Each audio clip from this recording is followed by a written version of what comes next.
Today we're looking at the top 25 vintage baseball card sales on eBay. Start off with a 1973 Al Kaline, and this was PSA 10, and it sold for $8,250. One thing that is interesting, there's a few different variants of this Al Kaline card. There's one that has like a bandage or something like that, or is like a print defect on his forehead. Those go for quite a bit of money, but this is just the normal version without that hair, and it sold for $8,250. Up next, we have a Nolan Ryan rookie in a PSA 8. This one sold for $8,355. One of his 4 rookie cards from 1968. The Topps is the easiest one to locate. 1973, Mike Schmidt. He has 2 different 73 cards at the Topps as well as the O-Pee-Chee. This is the normal Topps in the PSA 9 grade. It sold for $8,500. Although this rough cut on the right edge almost makes it look like it is an O-Pee-Chee. This also isn't the first Mike Schmidt card. He does have a card that was produced in 1972. 1954, Hank Aaron in a PSA 6. This card over here sold for $8,506, and it was recently featured in our 1950s most expensive baseball cards video. So if you want to learn even more about the top 50 most expensive cards out of the 50s, make sure to check out that video. We'll link it here at the end of the video. 1955, Willie Mays in a PSA 8. Super old slab on this one. It sold for $8,857. Up next, we have a 1951 Bowman Willie Mays in a 4.5. Actually, I really like this 4.5 compared to a lot of the 4s and 5s that I see out there. Decent centering on this, a little bit left to right and top to bottom, but I think it's pretty good eye appeal. This one sold for $9,288. We have a 1953 Topps Mickey Mantle 5.5. This is a blazer. This looks really nice for a 5.5. Sold for $9,655. There's a few of his cards in this video. Manny Sangolan, PSA 10 from 1980. I was shocked with this comp. Apparently, I think when I first saw this listing, it was like a pop 3 or something like that. It sold for $10,000. Again, there's a few of his cards out there in this video. I think another one is right next, and this is a 1970 card number 188 and a PSA 10. It sold for $10,211. Jump into the next one. 1949 Jackie Robinson card number 50 in a PSA 6. That sold for $10,322. We have a W512 of Babe Ruth. This was a hand-cut card of the 1920s, which was pretty common back then. This one sold for $10,500. A lot of these you'll find with authentic grade. And really, sometimes there's no rhyme or reason why one of these will get an authentic or one will get a numerical grade. The common belief is that if it has a thick enough border across, like this over here, it'll get a numerical grade, but that philosophy has not always stuck. I've sent in stuff before that's had borders that's been just graded as an authentic, and I've seen those also at card shows. But regardless, this one here is an 8. I have a 1971 Thurman Munson in an SJC 8.5. This copy is sold for $11,000. Also looks like it has one of those Mike Baker stickers on the card itself. A gorgeous card for the grade. 1964 Willie Mays card number 150 in a PSA 9. Another really sharp card. This sold for $11,000. In the number 12 spot, we have a 1963 Pete Rose rookie card. This sold for $11,650. Number 11, the most expensive Topps rookie card in a base and low grade. This is Eddie Matthews in a 6. It sold for $13,685. If you go back to the 6 Jackie Robinson, the Eddie Matthews outsells it. One of the cards I wish Topps marketed a little bit more, because a lot of people don't know who Eddie Matthews is, and a member of the 500 home run club, and played for multiple Braves teams as well. This is obviously off-center quite a bit, but it is also the last card in the set, and these can be super condition sensitive. Before we jump into our top 10, let's talk about some honorable mentions, as well as the sponsor of this video, which is Check Out My Cards. I use ComC quite a bit. In fact, I have a whole series on the channel covering building out a ComC store from scratch, and they're sponsoring a few videos this month I want to show you guys some recent vintage cards that were added from the 1970s on here.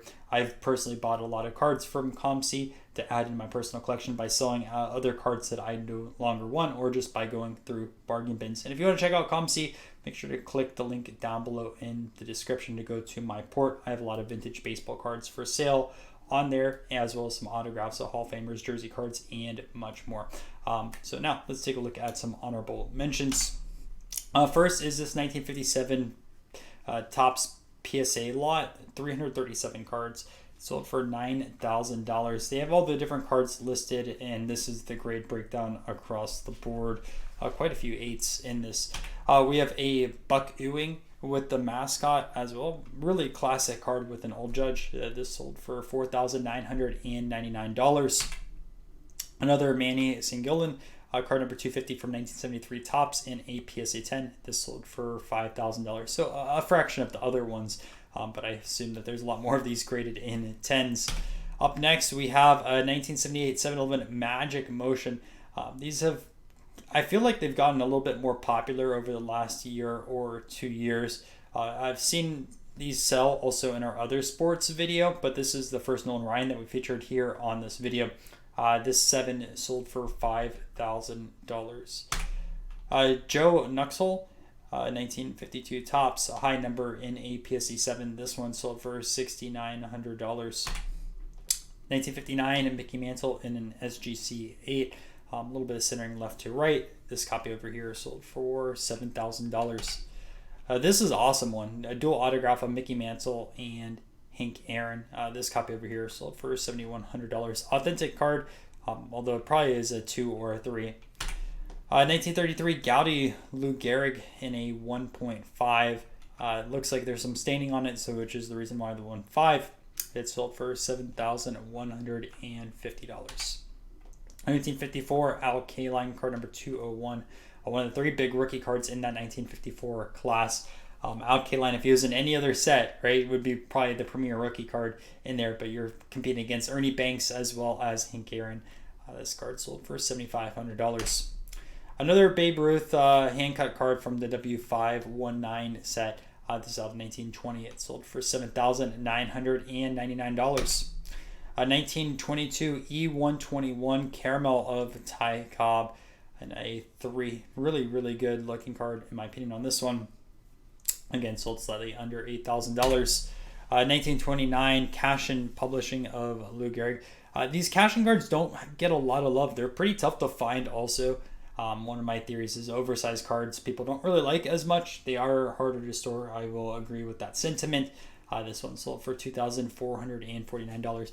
This is a much tougher card to find than the Gowdy, which just showed you a few slides back, which sold for what, $7,000. And this is an earlier card by 4 years, and you can buy it for a third of the price. Let's jump into our top 10. We're going to start off with the 1951 Bowman Whitey for another card overlooked because you have 51, you have the Mantle and the Mays. But card number 1 is the Whitey Ford, and it sold for $13,750.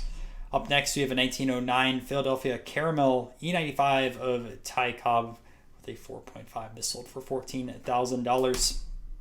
Speaking of Cobb, here's an E93 Standard Caramel in a 3.5. This sold for $14,025. We have a 1922 Babe Ruth photo montage. I love this card. If it wasn't so pricey, I would try to get it, but I'm personally not spending $15,000 on A2. I can't afford that. But regardless, it sold for that price point, and one of his multiple cards from the E121 set. 1955 Clemente in a PSA 7. This one sold for $17,600. Christy Matthews in 1915 Cracker Jack. 15s are much easier to find than the 14s, but this is still pretty good grade in A5. Sold for $17,800. Number 4 spot, we have a 1933 Gowdy Ruth in A4. It sold for $18,500. Up in number 3, 1954 Ernie Banks in a PSA 8. This one sold for $24,000.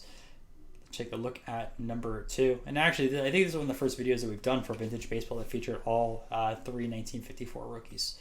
Now Ozzie Smith in a PSA 10, $77,000. Now typically, a card selling for $77,000 will make the #1 spot in these videos, but there was a card that outsold it, and it should be no surprise what that is.